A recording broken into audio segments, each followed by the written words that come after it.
He spent his life surrounded by statues, women carved in marble, frozen in flawless beauty, untouched by time or imperfection. No one ever got close. No one ever measured up. Until Juniper Clark arrived. Loud, disorganized, unapologetically real. She was everything he hated, and the only thing he couldn't stop drawing. Perfection was his world. Chaos might just be his salvation. Hello family, welcome to Storytime with Imzi. Please subscribe and like, it means the world to us. Also share this video to your friends and loved ones, and turn on post notifications so you don't miss future videos from us. Thank you as you do so. Sit back and relax as we dive into the story. The office was cold. Not in temperature, but in precision. Elliot Mercer sat at his desk, his spine straight, hands hovering over a keyboard polished so thoroughly that no key bore the faintest hint of wear. The entire space, his domain on the 20th floor of Halworth and Wicks Corporate Consulting, reflected the same obsessive order that ruled his life. White walls, brushed steel, the smell of lemon polish lingering faintly in the air. If a single pen strayed from alignment, he would know. He always knew. A reproduction of the Venus de Milo stood beside his desk lamp, lit with a carefully angled spotlight from above, casting elegant shadows down her armless torso. Her expression, serene, timeless, was the one Elliot wore like armor in meetings. Across from her hung a carefully chosen print of Botticelli's Birth of Venus, encased in a minimalist black frame. No glass, because the glare would ruin the texture of her seafoam entrance. He didn't just love art, he revered it. Worshipped it. Elliot believed in order, in stillness, in perfection frozen in time. He often thought, if people could only stay still, say nothing, and be beautiful, he might be able to tolerate them. But they didn't. They moved. They laughed in high pitches. They left smudges on desks. They wore cologne that tried too hard and used mugs with cartoon characters on them. So, Elliot remained untouched. The company tolerated his eccentricity because he was excellent. Not just productive, but precise. He delivered everything on time. Meetings ran like museum tours, strict, quiet, and efficient. Coworkers whispered about his apartment being monochrome.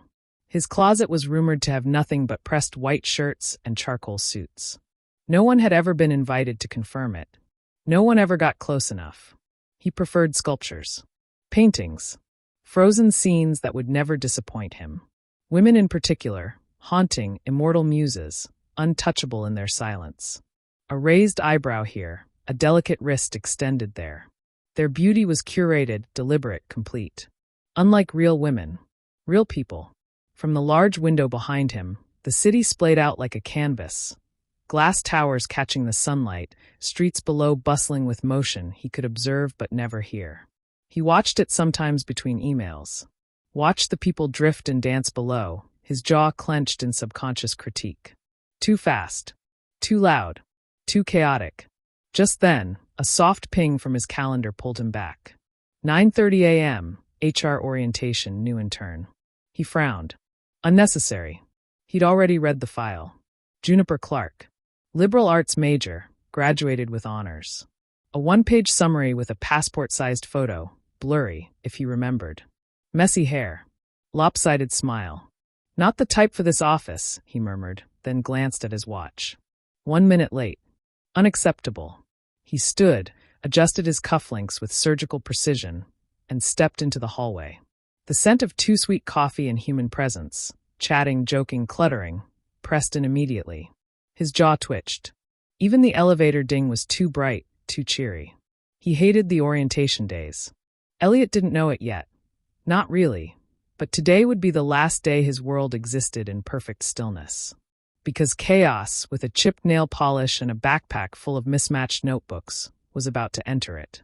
And she was about to ruin everything. She arrived wearing mismatched socks. Not that Elliot was the type to notice something so pedestrian as footwear. Unless, of course, it clashed violently with the accepted order of things.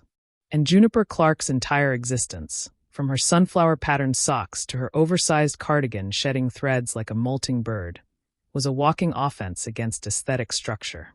She stood in the doorway of the open-plan office, wide-eyed and smiling, as though she'd wandered into a luxury gallery and mistaken it for a college coffee shop.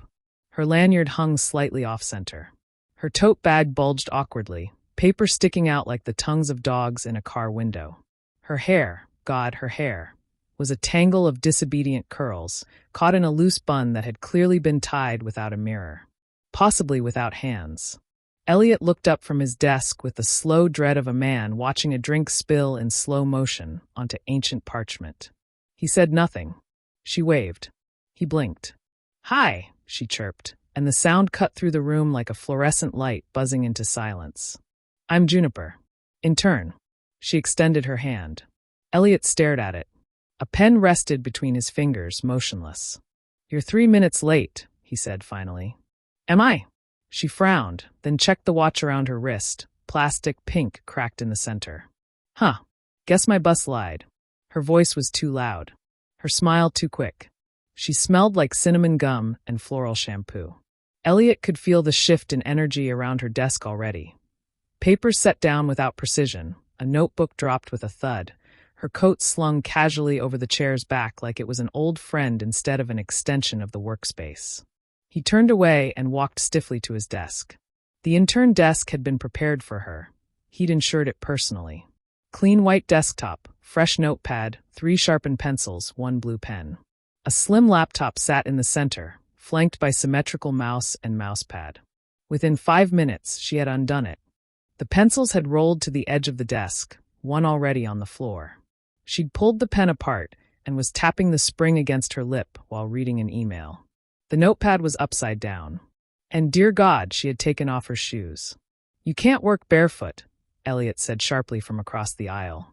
She looked up, toes curling slightly. "Why not? It's unsanitary. I'm cleaner without the shoes. They've been on public transport. Think about it." He did, against his will, and hated that she had a point.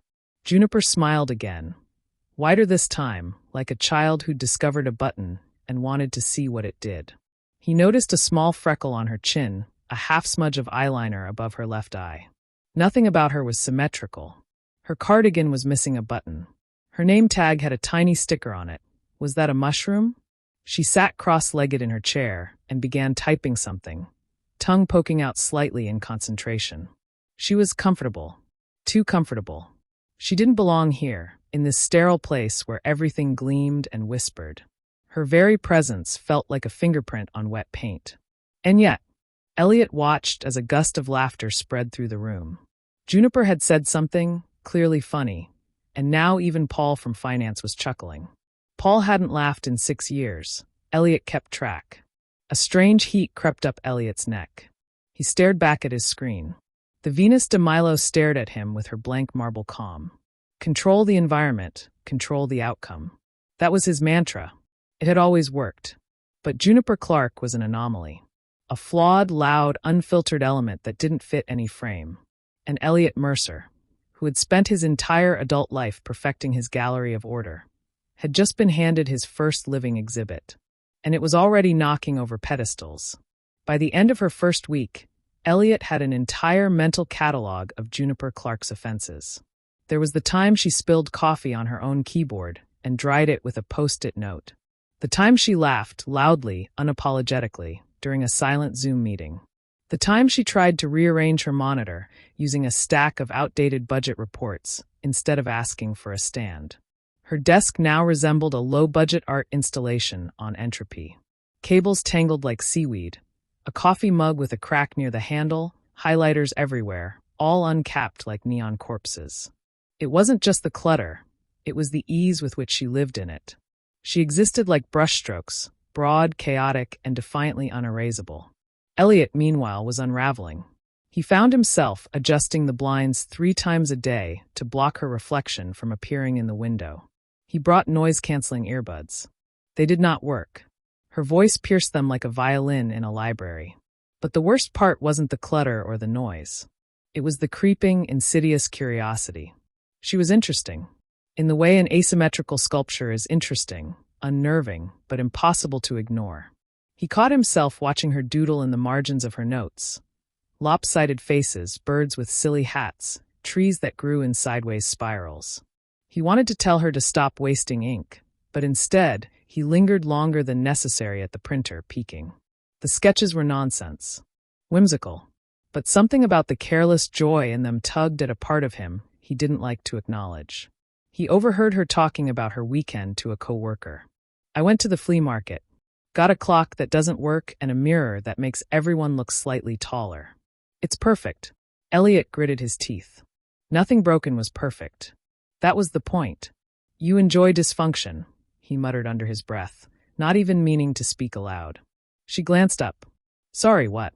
He startled. "Nothing. Just working." She tilted her head.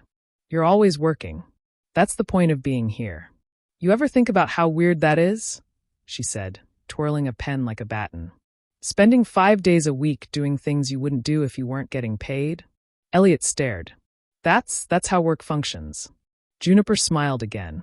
That damn sideways smile that looked like it had been drawn by someone holding a pencil with their non-dominant hand. "Doesn't mean it's not weird." He had no answer for that. Only a thudding, hollow feeling in his chest, as if she had gently knocked on the front door of his very tightly locked mind. Later that day, he found himself doing something unthinkable. He looked at her reflection, just for a moment, caught in the edge of a chrome filing cabinet. Hair in soft, unkempt waves. A smudge of ink on her cheek. She looked like a living sketch someone had given up trying to perfect. And yet, she looked alive in a way nothing in his office ever had. And he hated it. And he didn't. It was like standing in front of a crooked painting. Every instinct screamed at him to straighten it. But the longer it stayed crooked, the more he wondered if he was the one standing at the wrong angle. The problem wasn't that she changed anything. It was that her presence made everything else feel like it had been dead for years. Juniper didn't move through the office, she lived in it. Where others tiptoed in deference to the pristine hush, she bounded through the silence with messy joy, as if the world had already forgiven her before she even made a mistake. Elliot hated that he'd started to listen for her. It began with her humming. Not even proper songs, just fragments, half-forgotten movie scores, something vaguely folky, maybe a jingle from a commercial. Sometimes she whistled. She did it unconsciously, never noticing the way the air subtly shifted when she filled it with sound. The first time he noticed the humming stop, he looked up in alarm. She wasn't there. She had gone to lunch. And for the first time in years, his own heartbeat felt loud. That afternoon, she returned with a sketch pad instead of food. "I wasn't hungry," she said, her eyes alight. "I found this little shop tucked behind a flower stand. They sell handmade paper, like real decal-edged sheets. I think it might be run by ghosts." Elliot said nothing. He stared at the sketch pad, now sitting on top of a technical manual she had ignored all week. She turned a page and showed him a drawing. It was a tree, crooked, bent at the base, its leaves ballooning out in messy whirls. A cat sat in one of its branches, impossibly balanced and wearing sunglasses. He stared. "What is this supposed to be?" Juniper peered at it, then at him. "I dunno. I think it's about resilience. Or sunglasses. One of those." He should have dismissed it. Should have said something about wasted time and priorities. But instead, he thought about how joyfully useless it was. How unnecessary. How alive. After that, things shifted. She began to infiltrate his awareness the way color bleeds into water, slow, inevitable. He noticed the way she tucked her pencil behind her ear when she was thinking. The way she tapped her heel to some internal rhythm. The way her eyes followed light across the floor, as if tracking a secret.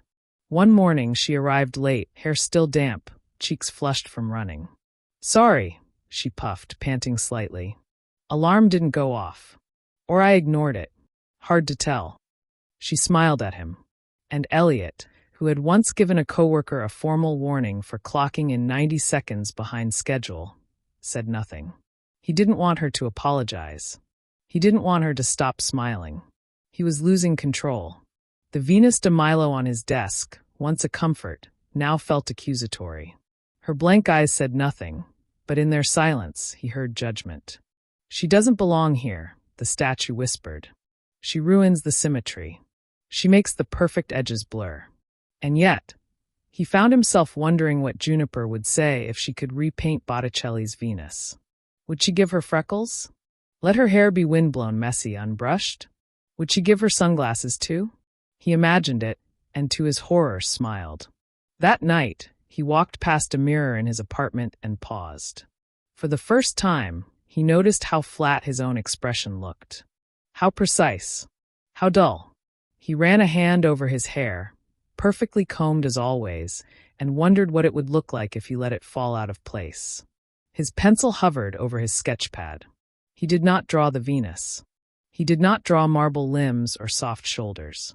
He drew a crooked tree, a bird in a sweater, a girl with wild hair and eyes that looked like they saw too much and didn't care at all.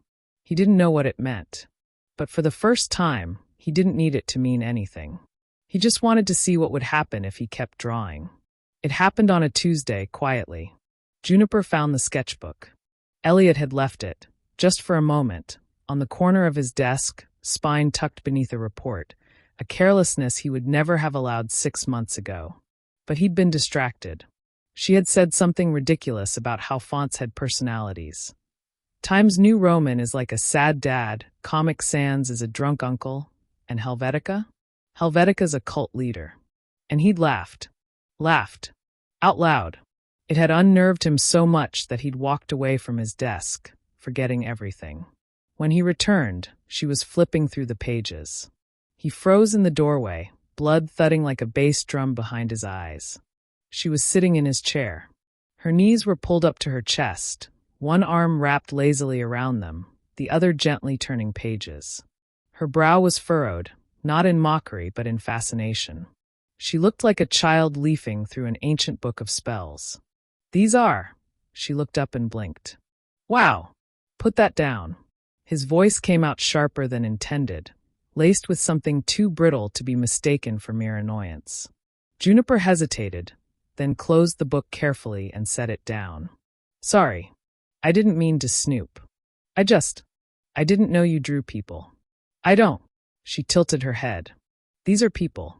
They're studies. She gave him a look. Studies don't have expressions like that. Or movement. Or soul. He felt himself stiffen. You're being dramatic. No, she stood and crossed the room, holding the book against her chest. You're being dishonest.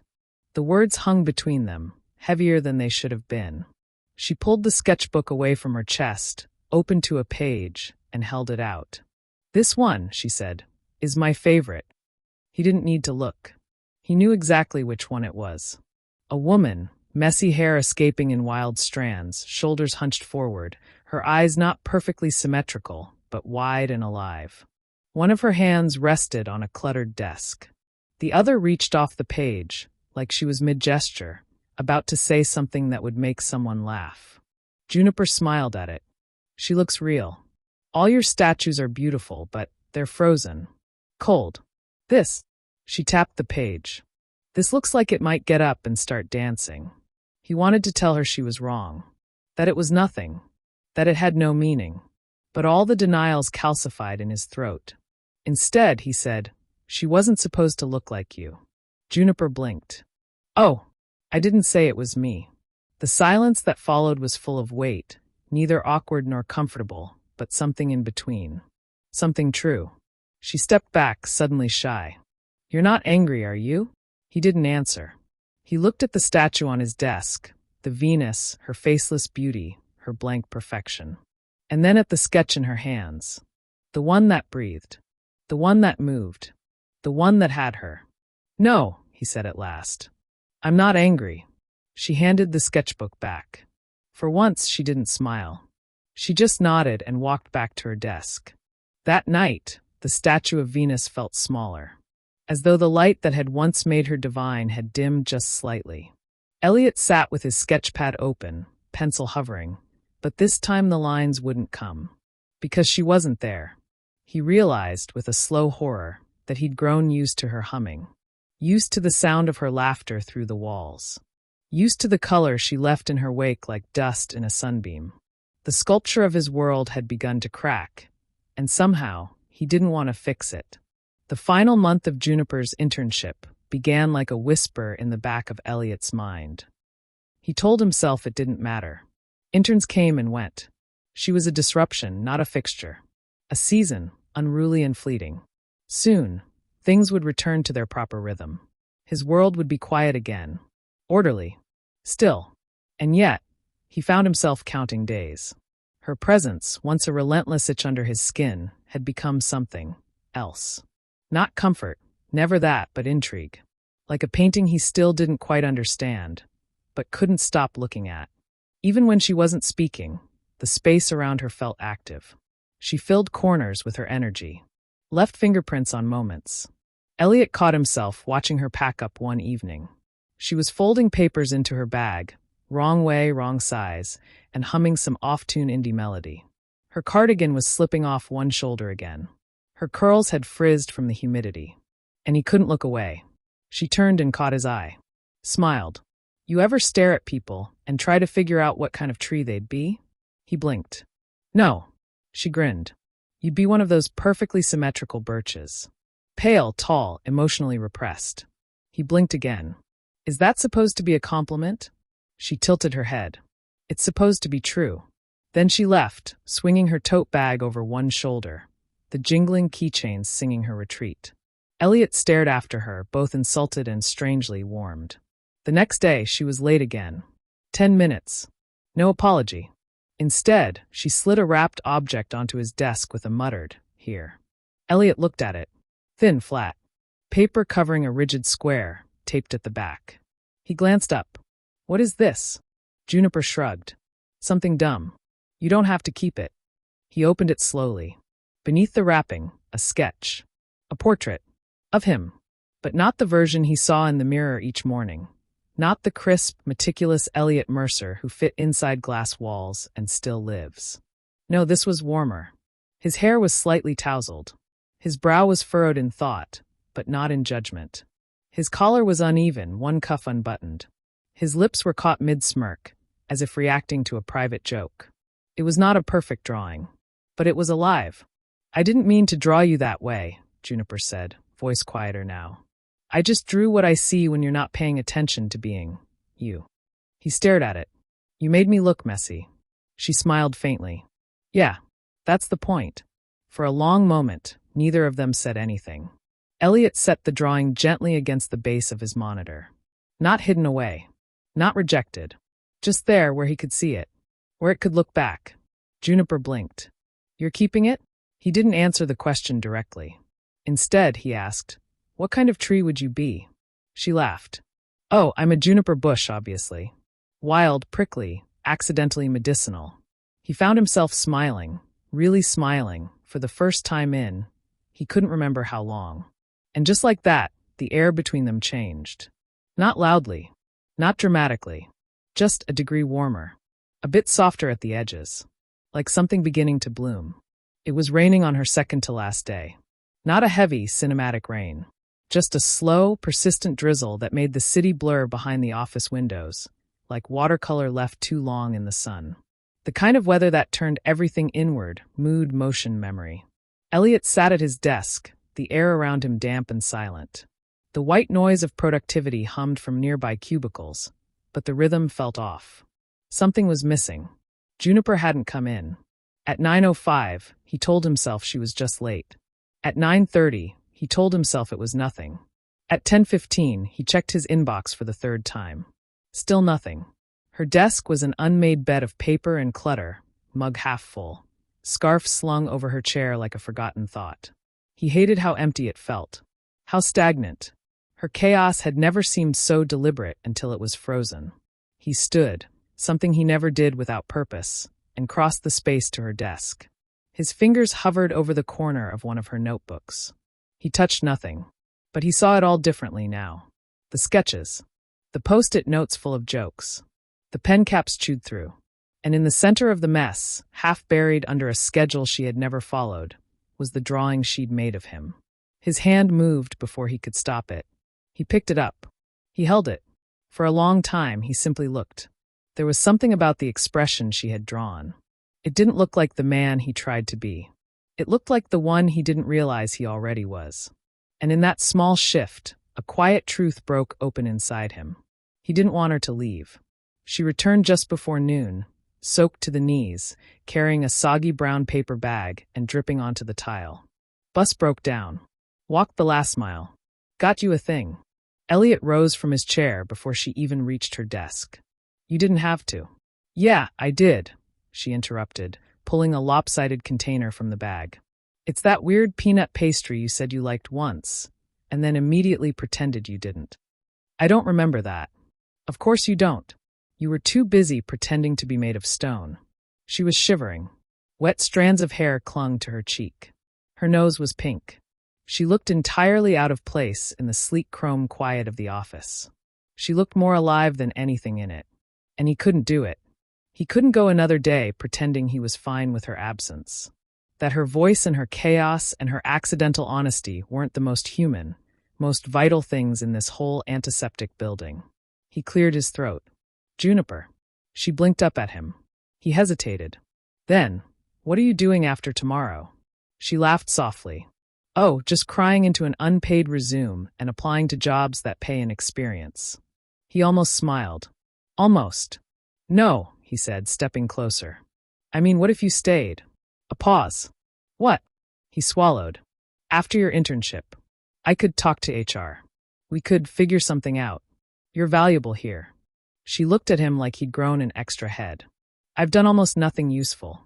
I once filed an entire report under cool words I should use more often. You had to reorder printer ink because I spilled tea in the supply closet. You make things better, he said. Silence. She searched his face. Then, is this about the pastries, or? He stepped forward again, heart thudding now. It's about everything. It's about the humming. And the crooked trees. And the fact that I now hate symmetry just a little bit because of you. A beat. Then another. She looked down. Smiled. You're a mess. I'm trying. She reached for the drawing, her drawing of him, and tucked it back into his hand. Keep that, she said. You'll need it. For reference. The rain outside thickened. But inside something had shifted. Not fixed. Not polished. Just unfinished. And full of potential. The office felt different now. Not louder. Not Messier. But alive. Juniper stayed. Not officially, not yet. HR was still reviewing options, which, in corporate terms, meant no one wanted to deal with paperwork until someone else did it first. But she kept showing up. Elliot found reasons for her to. A spreadsheet needed creative interpretation. A project required a touch of unpredictability. He even invented a role, culture and environment consultant. No one questioned it. They were too charmed by the coffee breaks that had suddenly become bearable, the laugh that had somehow made Wednesday afternoons feel less like purgatory. He had begun to change, too. Quietly. The Venus de Milo had been moved from his desk. Replaced, reluctantly at first, with a small potted plant Juniper had given him. A cactus with googly eyes glued on and a name. Sir Pokington. It made no sense.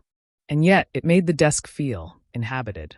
His suit jackets began to show the faintest hint of softness at the elbows. His perfectly slicked hair occasionally fell out of place. He even left a drawer slightly ajar once, just to see how it felt. One Friday evening, long after most of the office had emptied out, they stayed behind. Juniper sat cross-legged on the floor beside her own desk, surrounded by art supplies and tea bags. She was trying to make a collage out of torn magazine pages, sticky notes, and coffee filters. Elliot sat across from her, leaning against the wall, sketchbook balanced on one knee. You never finish your drawings, she said, without looking up. I rarely do. Why? He hesitated. Perfection is exhausting. She tore a page without even glancing at it. Maybe they're not supposed to be perfect. Maybe they're just supposed to be honest. He considered that. Then I suppose they're all still in progress. She smiled at that. He flipped the sketchbook shut. Do you want to go out tomorrow? She looked up, blinking. Like out? Yes, he said. Where things aren't symmetrical. And people talk too loud. And chairs don't match. Her eyes sparkled, just for a moment. You're asking me on a date. I'm inviting you to participate in a live performance piece, he replied dryly. It's called Elliot Mercer Sits in a Cafe and Tries Not to Have a Panic Attack. She laughed. A full, delighted sound that filled the space like music in an empty gallery. Okay, she said. But only if I can bring Sir Pokington. Non-negotiable. The next morning, he woke before his alarm. The sky outside was a slow bloom of gray, and the air was still. He looked around his apartment, still neat, still clean. But now on the windowsill sat a small, crooked drawing of a crooked tree. A bird in a hat. A girl in motion. The frame was slightly off-center. He hadn't fixed it, and he didn't want to. Elliot Mercer, who had once lived surrounded by the stillness of statues, was in love with a mess in motion. A person who refused to freeze. A masterpiece that breathed, stumbled, laughed, and refused to stay inside the lines. And for the first time in his life, he no longer wanted the art to be still. He wanted it to move.